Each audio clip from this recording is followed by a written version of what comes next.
बिस्मिल्लाहिर्रहमानिर्रहीम। अस्सलाम वालेकुम दोस्तों, उम्मीद करता हूँ आप बिल्कुल ठीक ठाक होंगे। दोस्तों आज की वीडियो में हम बात कर रहे हैं बैंक मस्कत के दो अकाउंट के हवाले से। दो अकाउंट और क्या ये दोनों आपस में एक ही एप्लीकेशन में काम करते हैं, इनके लिए क्या तरीक़ाकार होगा, कैसे हम इसको यूज़ कर सकते हैं, तो इसकी तमाम तफसील आपके साथ शेयर कर रहा हूँ। अगर आपने अभी तक हमारा ये channel tech with Urdu subscribe नहीं किया तो आप इसको सब्सक्राइब कर सकते हैं मज़ीद ऐसी ही अच्छी और मालूमाती वीडियोज़ के लिए।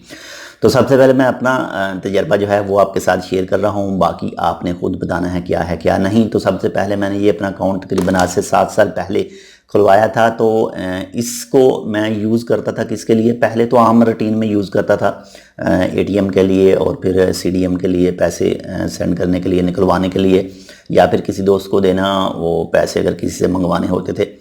उसके बाद में मैंने इसको यूज़ करना स्टार्ट कर दिया ऑनलाइन जो चीज़ें ख़रीदते हैं उनसे, यानी जैसे गूगल प्ले स्टोर से कोई एप्लीकेशन खरीदनी है तो उसे यूज़ किया। इसके बाद में एक वेबसाइट बनाई GoDaddy से, तो वहाँ पर इसको यूज़ किया। इसके बाद में यूट्यूब के ऊपर इसको यूज़ किया, यानी जो ऑनलाइन चीज़ें ख़रीदने के लिए मैं इसको यूज़ करना स्टार्ट कर दिया है। लेकिन एक दफ़ा ऐसा हुआ कि जो मेरी GoDaddy की वेबसाइट थी उसका जो 1 साल मुकम्मल हो चुका था और वो ऑटोमेटिकली तौर पर रीन्यू हो गई और इसमें से कुछ पैसे काट लिए गए। यानी इसके बाद में मैंने अपना ये अकाउंट छोड़ दिया, यानी आम नॉर्मल रूटीन के लिए इसको छोड़ दिया। अगर कोई ऑनलाइन चीज़ ख़रीद करनी होती थी तो उस वक्त सिर्फ इसको मैं यूज़ करता था, इसमें पैसे डालता और चीज़ ख़रीद कर उसको बस छोड़ देता। इसके बाद में साथ में मैंने अपना एक दूसरा अकाउंट खुलवाया, बैंक मस्कत का ही दूसरा अकाउंट खुलवाने के लिए गया। उन्होंने क्या मांगा मुझसे, वही जो अरबाब का शिरका का जो भी लेटर पैड है, इसके बाद में इसके साथ में जो पीओ बॉक्स है वो मांगा। और जिस टाइम मैंने ये कार्ड खुला उस वक्त अरबाब का लेटर नहीं चाहिए था, अरबाब के लेटर के बिना ही खुल जाते थे। यानी ये जो कार्ड मैंने खुलवाया है ये आज से तकरीबन 1.5 से 2 साल पहले अपना ये कार्ड बनवाया था, अकाउंट खुलवाया था। उस वक्त मैंने सिर्फ अपना जो पीओ बॉक्स है सिर्फ वही दिया था, इसके अलावा कोई चीज़ उन्होंने नहीं मांगी थी। यानी अपना पासपोर्ट और साथ में लेबर कार्ड की कापी, ये तो मस्ट चाहिए।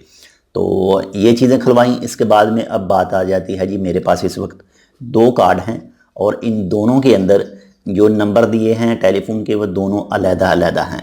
लेकिन जो अगर बैंक मस्कत की एप्लीकेशन मैं यूज़ करता हूं, अगर आप भी यूज़ करते हैं तो आपको ये दोनों अकाउंट एक ही एप्लीकेशन के अंदर मैनेज करने के लिए मिल जाएंगे। यानी एक ही एप्लीकेशन के अंदर आप दोनों अकाउंटों का बैलेंस चेक कर सकते हैं, उनको मैनेज कर सकते हैं।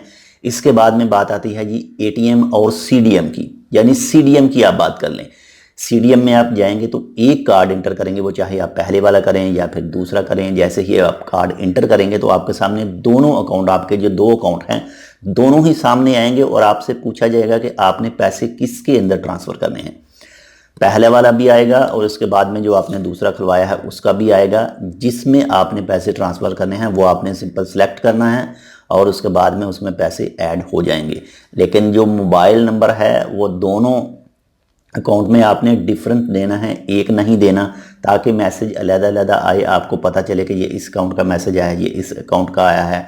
लेकिन जो बैंक मस्कत की एप्लीकेशन है उसके अंदर आप इसको यूज़ कर सकते हैं अपने दोनों अकाउंटों को, चाहे आप इससे आपने लॉगिन कर रखा है या फिर आपने इससे लॉगिन कर रखा है, क्योंकि एक मोबाइल के अंदर सिर्फ एक ही बैंक मस्कत की एप्लीकेशन चल सकेगी, दूसरी नहीं। तो इसलिए अगर आपके पास 2 मोबाइल हैं तो आप दोनों में अलग-अलग चला सकते हैं। लेकिन अगर आपके पास सिर्फ एक मोबाइल है तो आप एक ही एप्लीकेशन डाउनलोड करके और उसमें से एक एप्लीकेशन के अंदर से ही आपको दोनों अकाउंट के जो सब चीज़ें हैं वो मिल जाएंगी।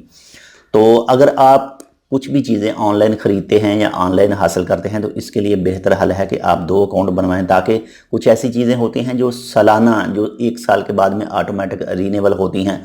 चाहे आप उसको ऑफ भी कर दें लेकिन फिर भी थोड़ा सा डाउट, फिर भी थोड़ा शक रहता है कि हो ना हो 1 साल के बाद में इसमें ऑटोमेटिकली तौर पर पैसे काट लिए जाएंगे।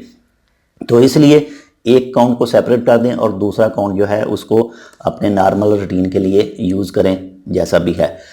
तो जितना हो सकता है अपने अकाउंट की सेफ्टी रखें और ख़ासकर जो इसका पिन है वो किसी को ना दें। इसके बाद में जो यहाँ पर एक बैक साइड में एक यहाँ पर नंबर होता है, जहाँ पर मेरी उंगली इस वक्त मौजूद है, यहाँ पर एक नंबर होता है 3 हिस्सों का। ये नंबर आपने बिल्कुल भी किसी के साथ शेयर नहीं करना, किसी को भी आपने दोनों साइड की तस्वीर सेंड नहीं करनी अपने कार्ड की, जिससे भी पैसे वसूल करने हो। तो पैसे वसूल करने के लिए खाली अकाउंट नंबर चाहिए, बस जो आपका अकाउंट नंबर होगा वो आपने सेंड करना है।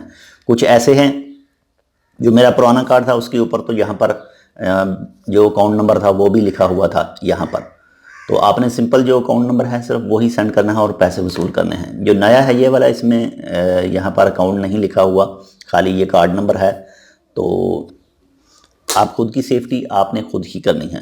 तो ये थी एक छोटी सी मालूमाती वीडियो। मिलते हैं आपसे दूसरी अपडेट के साथ, तब तक के लिए अल्लाह हाफिज़।